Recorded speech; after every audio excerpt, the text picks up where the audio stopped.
لوی اختر د ذوالحجې دغه 10 ورځې مونږ ته دي کې څه کول پکار دي او څه نه دي کول پکار.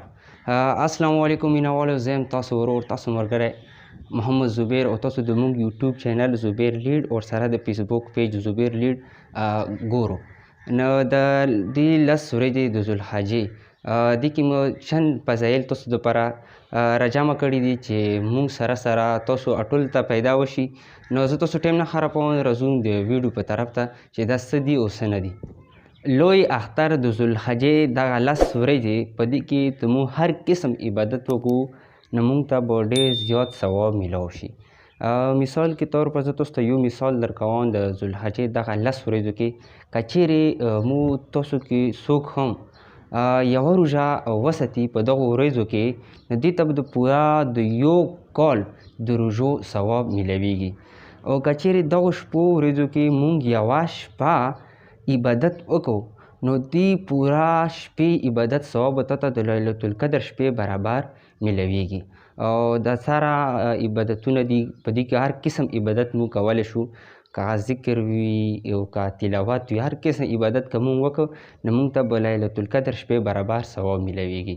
خصوصا 9 تاریخ یعنی د عرفات والا کومه ورځ دی، د عرفات ورځ او د اختر کومه ورځ دی، دغو منځ کې د کومه یوه شپه چې راځي، که په دغه شپې باندې مونږ هر قسم عبادت وکړو، نفلونه مو وکړو، استغفار مو وکړو، یا قرآن شریف تلاوت مو وکړو، یا داسې بله کومه عمل وي هغه مو وکړو، نو دا مکمل د لیلة القدر شپې برابر ثواب تاسو ته میلاویږي.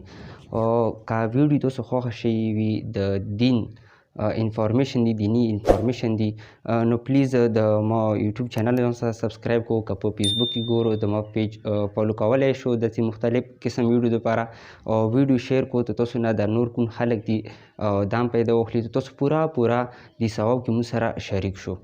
آخري خبره، د اختر کومه شپه چې راځي، سبا دپاره اختر وي، دغه شپه دې کې اکثر کوم خلک وي، کوم ماشومان یا کوم ځوانان وي، نو دې کې دغه شپې باندې خلک ډېر څه کوي.